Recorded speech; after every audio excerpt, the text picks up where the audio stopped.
प्रश्नावली 3.5 के प्रश्न है 4 का 3 नंबर। कह रहा है यश ने एक टेस्ट में 40 अंक अर्जित किए जब उसे प्रत्येक सही उत्तर पर 3 अंक मिले तथा अशुद्ध उत्तर पर 1 अंक की कटौती की गई।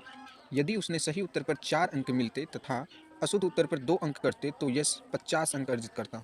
तो टेस्ट में कितने प्रश्न थे, यानी इस प्रश्न में हमें टेस्ट में कुल कितना प्रश्न पूछा गया इसकी जानकारी हमसे एग्जामिनर चाह रहे हैं। तो हम क्या कर लेंगे कि जितने प्रश्न सही हुए हैं उसको x मान लेंगे और जितने प्रश्न गलत हुए हैं उसको y मान लेंगे, है ना। तो क्या लिखेंगे हम, माना यस यस एक लड़का है, उसका नाम लिया जा रहा है। यस के द्वारा बनाए गए सही प्रश्न, यस के द्वारा बनाए गए सही प्रश्न x है ना। फिर से होगा इसके द्वारा तो गलत प्रश्न कितना हो जाएगा, y हो जाएगा, है ना। चलिए तो यहीं पर एक नज़र हम देख लेते हैं। तो कुल प्रश्न की संख्या कितने हो जाएंगे, तो x प्लस वाई, कुल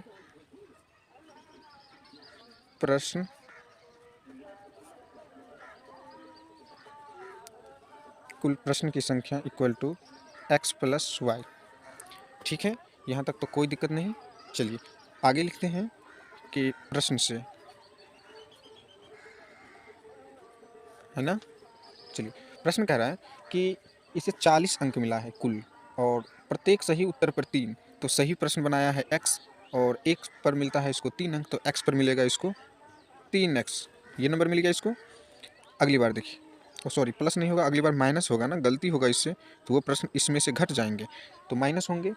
तो देखिए गलत अंक पर इसको 1 अंक काट लिया जाता है। तो गलत कितना प्रश्न हुआ इसका, y हुआ है, तो 1 y यानी y को माइनस कर लीजिए, तब इसको कुल बन जाता है टोटल नंबर 40। और अब आप इसको समीकरण फर्स्ट कंसीडर कीजिए, है ना। फिर से अगली बार प्रश्न को एक बार ध्यान से पढ़िए।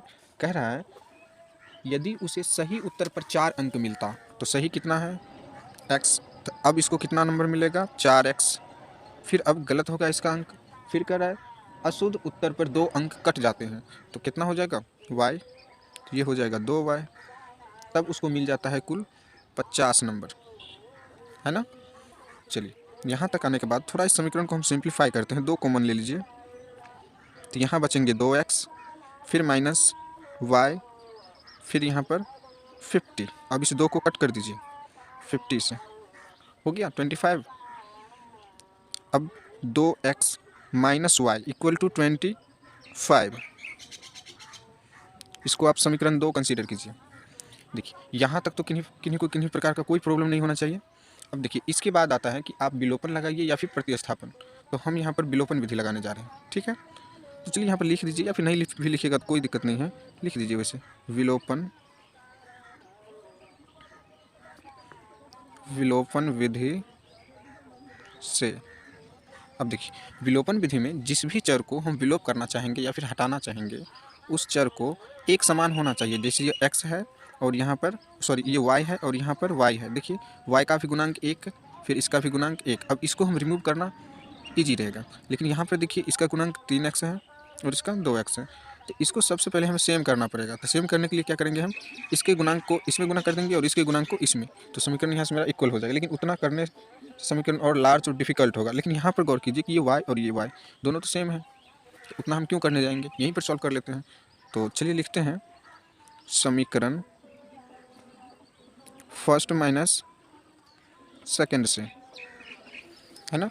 अब देखिए समीकरण फर्स्ट को नोट कर लेंगे हम, कितना है 3x minus Y equal to 40। फिर दूसरा समीकरण हो गया 2x minus Y equal to 25। अब थोड़ा ध्यान दीजिए कि हम समीकरण को माइनस करने जा रहे हैं, तो नीचे वाले टर्म्स का साइन को अपोजिट कर देंगे, उलट देंगे। तो ये प्लस है, माइनस, माइनस है तो प्लस, और फिर यह माइनस। देखिए इसको और इसको कैंसिल कीजिए, फिर देखिए 3x में से 2x घट गया तो 1x बचेंगे। फिर यहाँ पर देखिए 15 बचेंगे। x का वैल्यू फाइंड आउट हो गया ना हमको, यानी कुल सही प्रश्न कितना बनाए थे, वो 15 बनाए थे। अब इस x के वैल्यू को आप समीकरण 1 या फिर 2, दोनों में से किसी एक में आप रख दीजिए, आपको y का वैल्यू आ जाएंगे। तो चलिए हम 2 में ही रख लेते हैं। चलिए लिखें अब समीकरण 2 में x इक्वल टू 15 रखने पर, है ना। चलिए समीकरण 2 को पहले यहाँ राइट डाउन कीजिए, 2x minus Y equal to 25 और फिर से 2, यहाँ देखिए x का वैल्यू रखिए, यहाँ पे पुट कीजिए, 15 है 15 रख दिए, यानी इसको मल्टीप्लाई ही लिख दीजिए, फिर माइनस वाई और यहाँ पर हो जाएंगे 25 और फिर से ये हो जाएंगे 30 माइनस वाई इक्वल टू 25। उसके बाद एक स्टेप और इसको मूव कीजिए, y इक्वल टू 25 माइनस में 30, है ना। और फिर इसको एक स्टेप और मूव कीजिए तो माइनस वाई और माइनस 5। देखिए इसको और इसको कैंसिल कीजिए, ठीक है। अब देखिए x का भी वैल्यू है मेरे पास और y का भी वैल्यू है मेरे पास, तो अब हम लिख सकते हैं, लिख देंगे इसीलिए कुल प्रश्न की संख्या। चलिए कितना हो जाएंगे, तो x प्लस वाई, यानी जितना सही हुआ और जितना गलत हुआ सभी को जोड़ देंगे तो कुल प्रश्न की संख्या आ जाएंगे, है ना। देखिए सही कितना हुआ है इसको 15, गलत कितना हुआ है 5, यानी कुल 20 प्रश्न थे, है ना। कुल कितने प्रश्न थे 20। तो इस प्रकार से मेरा 4 का तीसरा नंबर प्रश्न कंप्लीट हो गया। अब नेक्स्ट क्लास में देखेंगे हम अगली प्रश्न।